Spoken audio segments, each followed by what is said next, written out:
May mga taong sobrang weak at lulong sa masamang bisyo. Mga loser na tao na gusto ng comfort. Ninonormalize na lang kasi ng karamihan ang pagmamasturbate at panonood ng porn.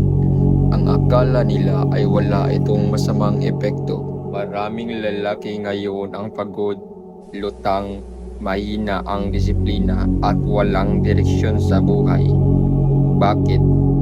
Dahil lulong sila sa instant pleasure, porn, masturbation at kahit anong bisyo na nagbibigay saya sa loob ng ilang segundo pero ninanakaw ang lakas nila panghabang buhay.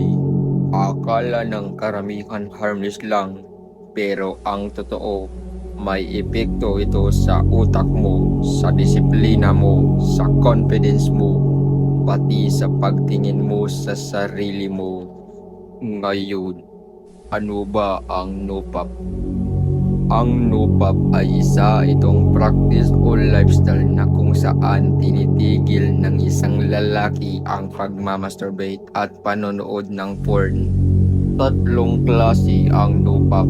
Meron itong easy mode, normal mode at hard mode.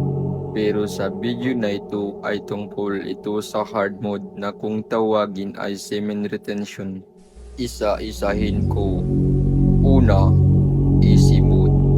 Ito yung nagmamasturbate ka pero walang porn. So nagmamasturbate ka pa rin. Sa movement natin bawal ang masturbation. Dahil dito ay no losers allowed. Pangalawa, normal mode. Ito yung walang masturbation at porn. Sex lang. Ito yung pinakamas recommendable lalo na kapag meron kang kasintahan. Pero pag wala naman ay mas mabuting mag hard mode ka na lang na kung tawagin ay semen retention.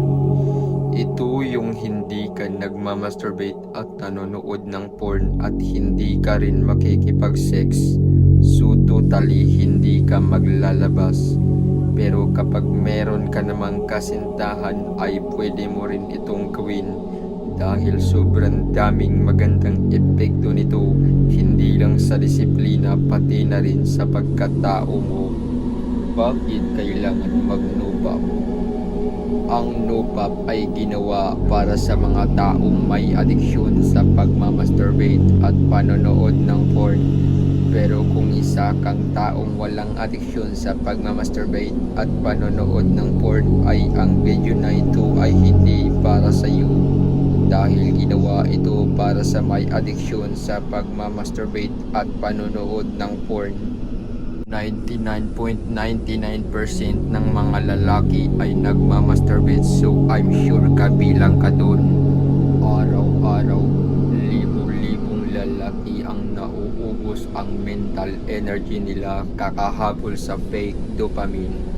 Hindi nila alam, unti-unti nang sinisira ng porn at constant PMO ang utak nila, ang relationship nila at ang confidence nila. NoPap is not about bawal yan. It's about taking your power back. Ito ang tatlong epekto pag nagsisemen retention ka. Una, mawawala ang brain fog. Sa tuwing magmamasturbate ka kasi at manonood ka ng porn, ay lalo lang nasisira ang utak mo, ang dopamine mo, hanggang sa magkaroon ka ng brain fog.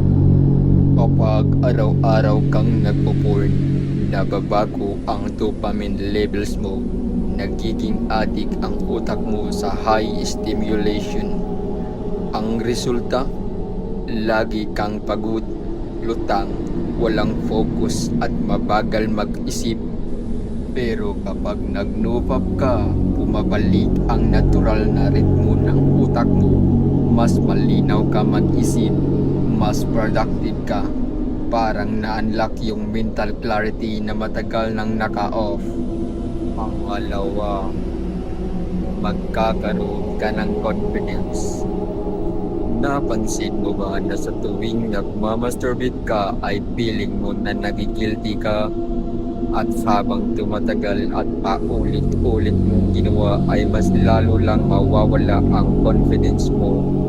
Pero pag nagsisemen retention ka ay bumabalik ang confidence mo. Kaya mo nang humarap sa maraming tao, mata sa mata, o kahit isa pa yang magandang babae o mas mataas sa'yo, hindi ka na mahihiya. Pangatlo, unlimited motivation. Hindi ka na mawawalan ng motivation at laging may energy ka.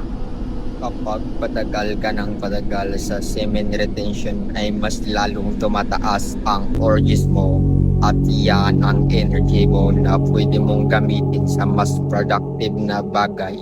Hindi ka na gaya ng dati na laging pagod, lutang at walang drive dahil sa instant pleasure ng masturbation at porn.